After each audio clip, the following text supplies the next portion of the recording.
Selamat pagi, Bapak Ibu Guru dan anak-anak yang dikasihi Tuhan.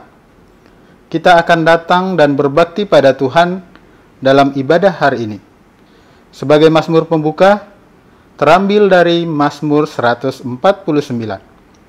Marilah kita membacanya secara berbalasan. Haleluya! Nyanyikanlah bagi Tuhan nyanyian baru. Pujilah Dia dalam jemaah orang-orang saleh.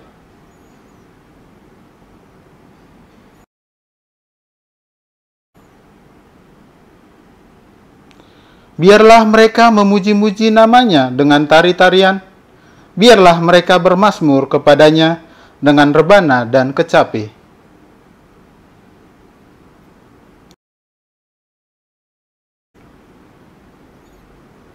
Biarlah orang-orang saleh beria-ria dalam kemuliaan. Biarlah mereka bersorak-sorai di atas tempat tidur mereka.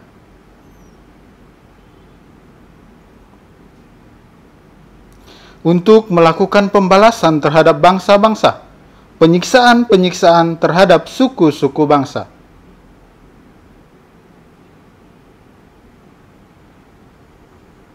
Untuk melaksanakan terhadap mereka hukuman seperti yang tertulis.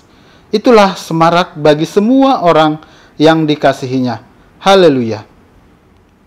Bapak, Ibu Guru, dan anak-anak sekalian, patutlah kita bersyukur atas kebaikan Tuhan yang selalu setia dalam hidup kita. Mari kita memuji Dia dengan bernyanyi dari NKB 167 bait 1 dan 2. Tuhan Yesus sahabatku.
Kita berdoa.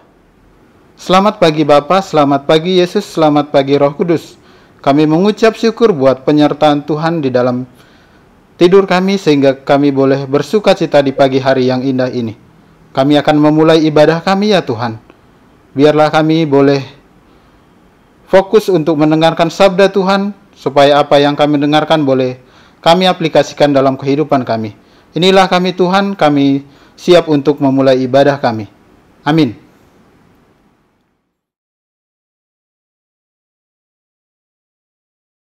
kita akan mendengarkan firman Tuhan, tetapi sebelumnya kita nyanyikan satu lagu dari NKB 119 bait 1 dan 2. Nyanyikan lagi bagiku.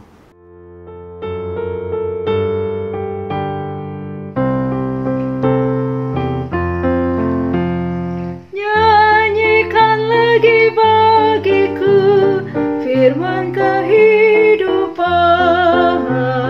sungguh mulia dan merdu firman kehidupan, firman yang terindah, ajarku setia, indah benar, ajaib benar, firman kehidupan, indah benar, ajaib benar, firman kehidupan.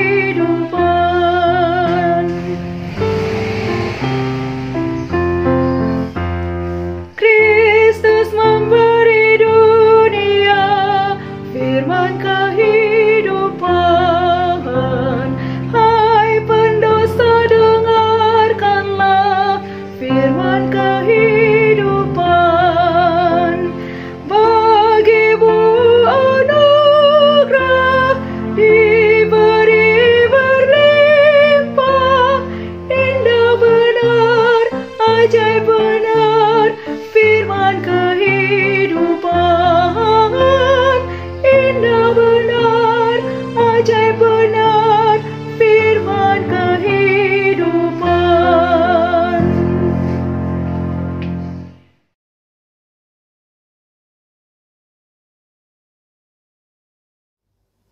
Shalom. Mari anak-anak yang dikasihi Tuhan, sebelum kita membaca Alkitab dan merenungkan sebagai firman Allah, kita berdoa terlebih dahulu memohon bimbingan Roh Kudus. Bapa di surga, bimbinglah kami dengan Roh Kudus-Mu ketika membaca Alkitab dan merenungkannya sebagai firman Allah. Kami dapat mengerti, menghayati kebenaran firman Tuhan untuk kami lakukan dalam kehidupan kami sehari-hari. Kami dalam tugas sebagai pelajar dan juga bersama dengan Bapak Ibu Guru yang setia mengajar kami. Di dalam nama Tuhan Yesus Kristus kami berdoa. Amin.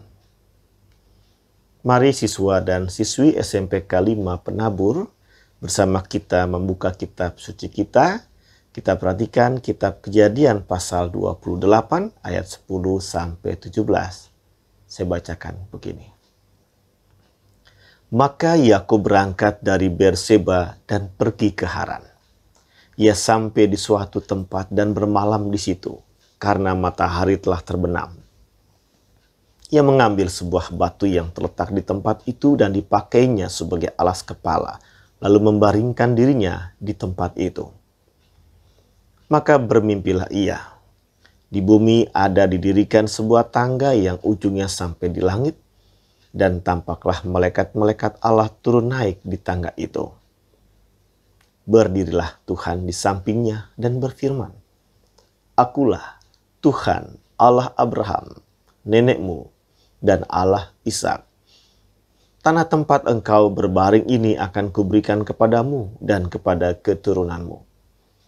Keturunanmu akan menjadi seperti debu tanah banyaknya, dan engkau akan mengembang ke sebelah timur, barat, utara, dan selatan. Dan olehmu serta keturunanmu, semua kaum di muka bumi akan mendapat berkat. Sesungguhnya aku menyertai engkau, dan aku akan melindungi engkau kemanapun engkau pergi, dan aku akan membawa engkau kembali ke negeri ini. Sebab aku tidak akan meninggalkan engkau, melainkan tetap melakukan apa yang kujanjikan kepadamu. Ketika Yakub bangun dari tidurnya, berkatalah ia, Sesungguhnya Tuhan ada di tempat ini, dan aku tidak mengetahuinya. Ia takut dan berkata, Alangkah dahsyatnya tempat ini. Ini tidak lain dari rumah Allah. Ini pintu gerbang sorga. Yang berbahagia kita semua yang mendengarkan firman Allah dan akan melakukan dalam kehidupan sehari-hari.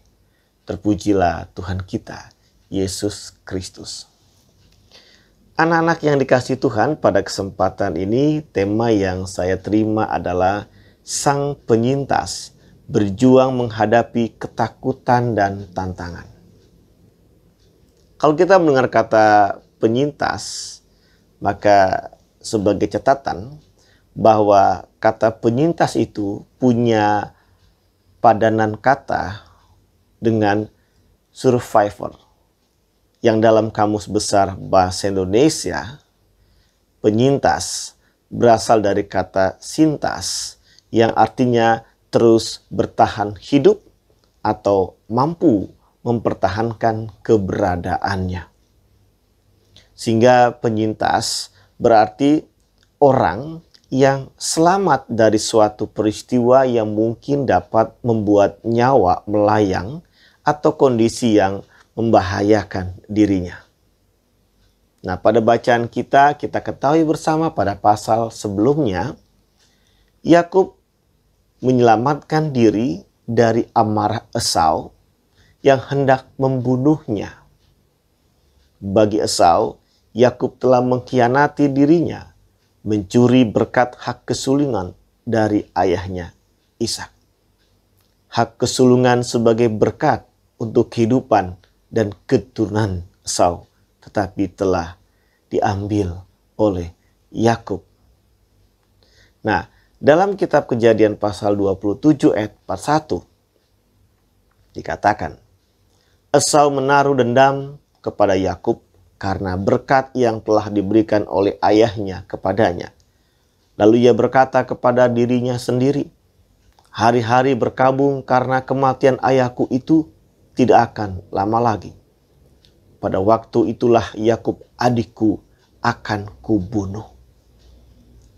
Esau tidak main-main.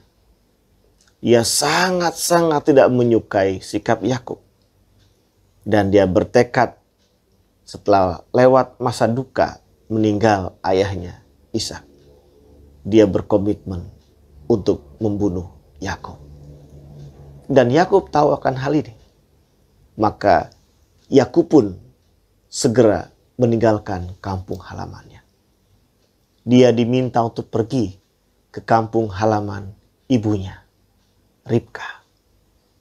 Dan dia menuju ke tempat di mana pamannya berada, yaitu Laban.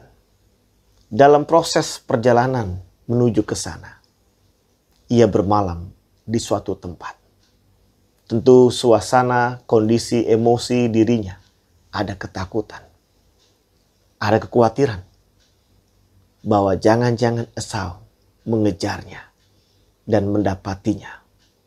Tapi dia harus bermalam, dia harus tidur, dia harus istirahat, dan tidak mungkin terus berlari dan berlari. Maka dalam bacaan kita terlihat bagaimana Yakub bermalam di suatu tempat. Dari dalam ia istirahat di situ. Ia bermalam di tempat itu. Ia bermimpi, dikatakan.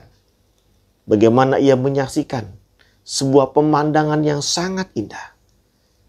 Nampaklah sebuah tangga yang ujungnya sampai di langit, serta malaikat-malaikat Allah turun naik di tangga itu. Bahkan tidak sampai di situ saja. Ia mendengar suara Allah. Akulah Tuhan Allah Abraham, nenekmu, dan Allah Ishak. Tanah tempat engkau berbaring ini akan kuberikan kepadamu dan kepada keturunanmu. Allah berbicara kepada Yakub.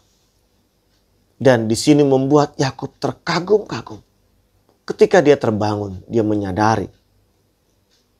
Dikatakan, sesungguhnya Tuhan ada di tempat ini dan aku tidak mengetahuinya. Anak-anak yang dikasihi Tuhan, Yakub memang adalah pribadi yang bisa dibilang bukan seorang yang berani seperti Esau. Dalam tugas kesehariannya, Yakub membantu ibunya di rumah. Tetapi Esau selalu berburu mencari hewan untuk dimakan. maka bisa ada perbandingan bagaimana sikap dan mental antara Yakub dan Esau. Terlihat kalau bicara pemberani dan siap menghadapi tantangan, ancaman, tentu Esau lah orangnya. Tetapi Yakub, dia biasa bersama dengan ibunya Ribkah, membantu di rumah. Dan dalam kondisi yang tentu di sekitar rumah, lingkungan yang tidak pernah keluar, yang tidak pernah jauh. Namun kini dia harus meninggalkan rumah, meninggalkan orang tuanya, kampung halamannya, untuk berlari menyelamatkan diri dari kejaran Esau. Tentu kita bisa bayangkan ketakutan yang tadi awal sudah saya sampaikan. Kekhawatiran. Tapi kita tahu, dalam bacaan kita, seolah Yakub diingatkan, Allah Abraham, Allah Ishak menyertai dia. Allah Abraham, Allah Ishak menuntunnya. Bahkan saat dia bermalam di tengah pelariannya itu, Allah menghadirkan kekuasaannya, kemuliaannya, supaya Yakub menyadari bahwa Yakub tidak sendiri dalam perjalanan hidupnya. Anak-anak yang dikasihi Tuhan, betul bahwa kalau tadi kita mengetahui arti kata penyintas atau survivor dalam padanannya, yaitu arti yang memperlihatkan kondisi seseorang yang terus bertahan hidup atau mampu mempertahankan keberadaannya. Yakub seperti menjadi seorang, bagaimana dia bertahan, bagaimana dia mampu mempertahankan keberadaannya di tengah ancaman kakaknya Esau. Secara fisik dia jauh dari Esau. Yakub kelihatan mungkin lebih lemah, tidak bisa berhadapan atau menantang Esau. Tidak ada yang bisa dia andalkan. Dan karena itu, kenapa dia lari dari kejaran Esau. Tetapi seolah dalam bacaan kita di sini, anak-anak yang dikasihi Tuhan, Esau yang memang kuat dan hebat, yang mengejar Yakub, ternyata kalau kita ketahui berikutnya, tidak bisa mengejar Yakub. Sebab memang Yakub terus dijaga dan dipelihara oleh Allah untuk sampai kepada tujuannya, ke rumah Laban pamannya. Dan Yakub tinggal di sana, bahkan menikah, berumah tangga, dan punya keturunan. Di sini sungguh kebenaran firman Allah, bahwa memang Allah memelihara Yakub, sehingga membuat Yakub tidak lagi takut untuk menghadapi hari esok. Bahkan di tempat yang baru, di suasana yang sama sekali dia belum tahu keadaannya. Tapi dia bisa menyikapi semua itu ketika ada Tuhan yang menyertainya.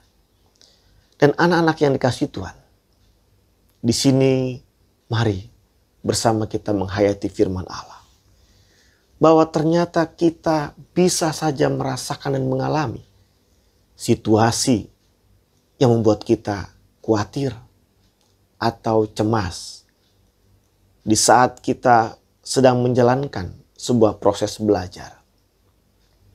Kenaikan kelas bisa membuat kita di saat menerima pelajaran yang baru, bahkan tugas-tugas yang baru yang tak sama dengan waktu di kelas sebelumnya, membuat kita berpikir, mampukah? Bisa nggak ya mengerjakannya? Bisa nggak ya untuk mendapatkan hasil yang terbaik? Minimal standar KKM. Bersyukur kalau bisa di atas, supaya kita bisa terus naik kelas dan berprestasi. Berada di kelas yang baru seringkali membuat kita cemas atau khawatir. Mampukah kita menjalankan dengan baik? Atau ternyata anak-anak yang dikasihi Tuhan, di saat kita belajar di rumah di masa pandemi COVID-19 ini.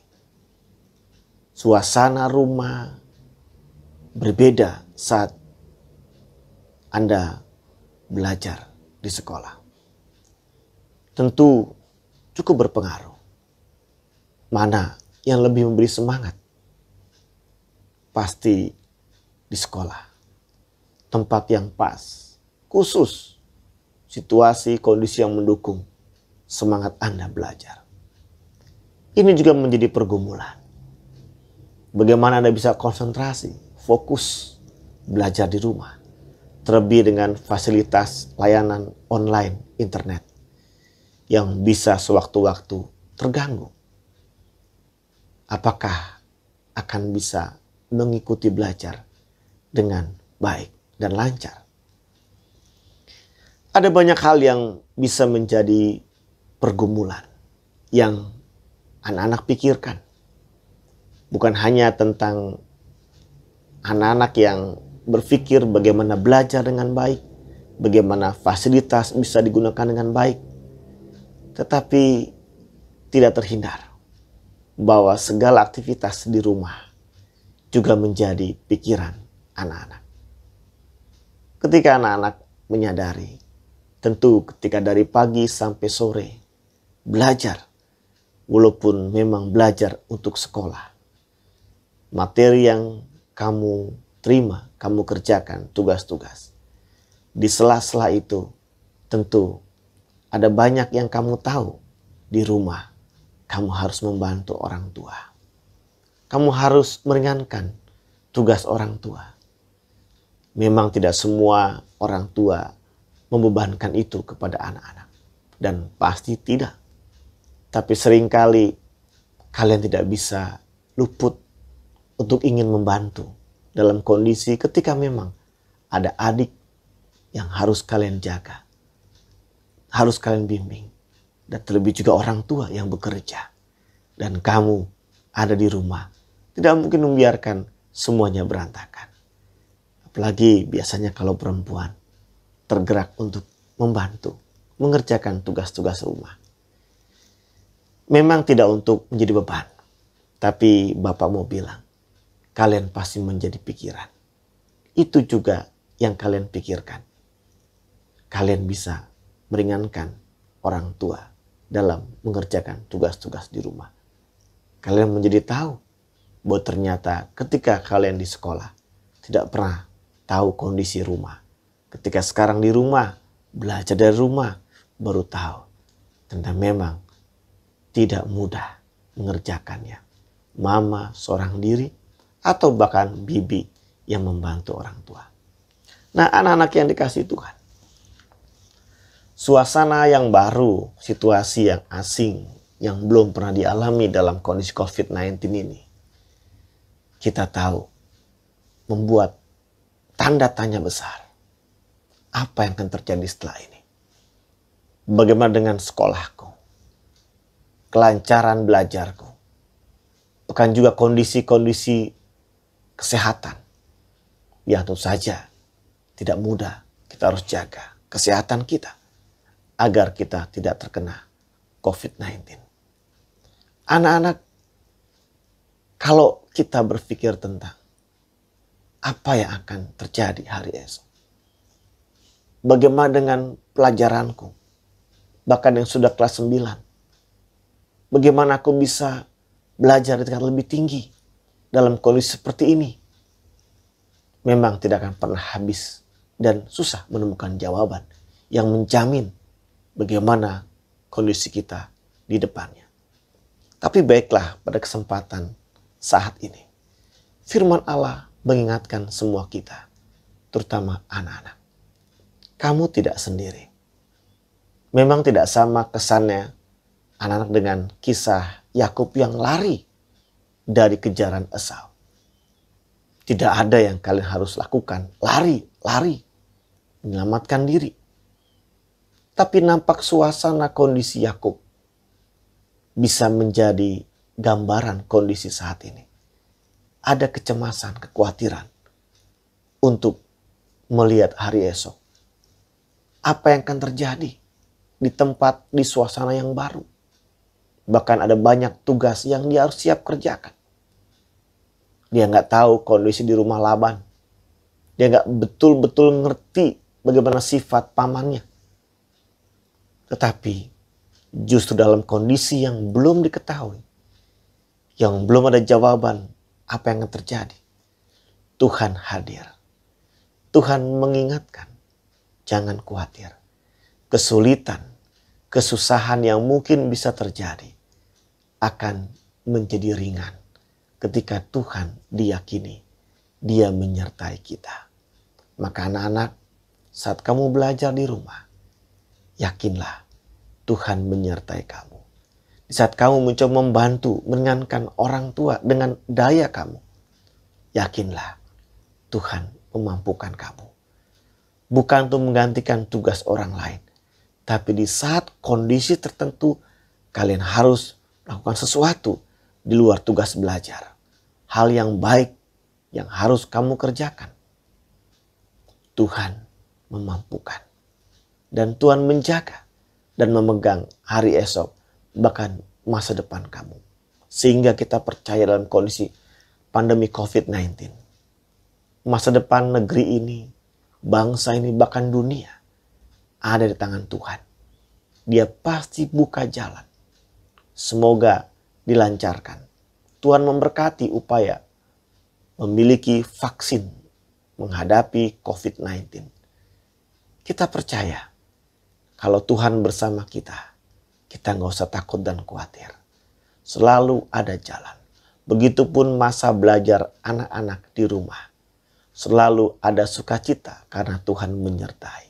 Ada semangat dan bisa mengerjakan semua tugas di setiap tingkat kelas dengan baik dan berprestasi. Jangan kendor semangat kamu, tetap yakinlah. Tuhan tidak pernah meninggalkan di saat-saat kita melakukan tugas-tugas, bahkan kegiatan di rumah, serta harapan akan semua hal yang baik. Karena kita tahu Tuhan akan melancarkan semuanya itu. Dia mengasihi kita. Amin.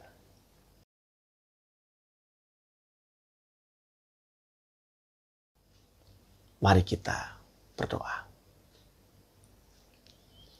Bapa, kami bersyukur Engkau tidak membiarkan anak-anak-Mu di SMPK 5 Penabur sendiri dalam belajar. Dengan segala kondisi di rumah, bahkan kondisi pribadi setiap kami. Engkau berikan hikmat, bahkan damai sejahtera, agar sikap yang kami tunjukkan tetap bersyukur dan berserah kepadamu. Mampu berkonsentrasi, mengerjakan setiap tugas dengan baik, belajar dengan baik.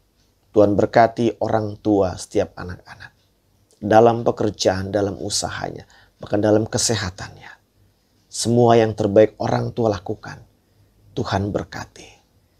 Juga Bapak Ibu guru yang setia mengajar dengan cara online, secara virtual dalam setiap kelas yang ada.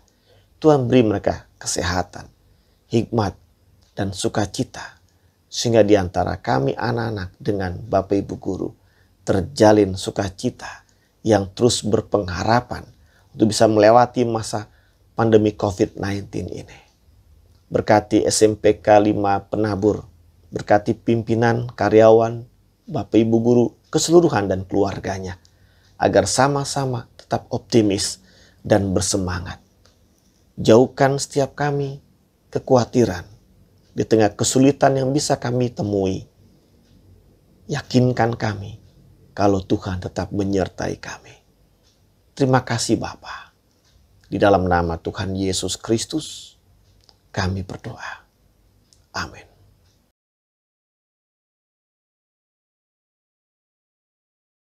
Sebagai lagu penutup dalam ibadah kita kali ini, kita nyanyikan dari Kidung Jemaat nomor 410.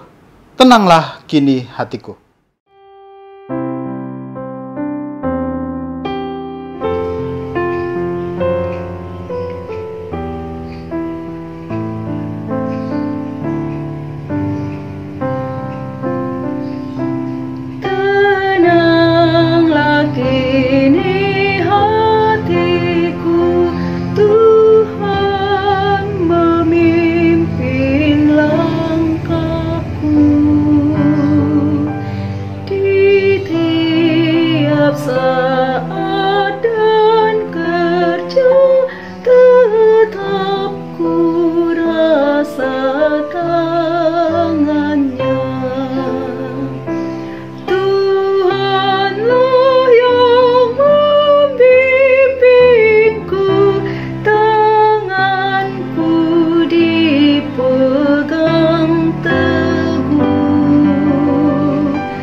Mari anak-anak yang dikasihi Tuhan, kita akan menerima berkat Tuhan. Kasih karunia dan damai sejahtera dari Allah, Bapa, Putra, dan Roh Kudus menyertai saudara-saudara. Amin.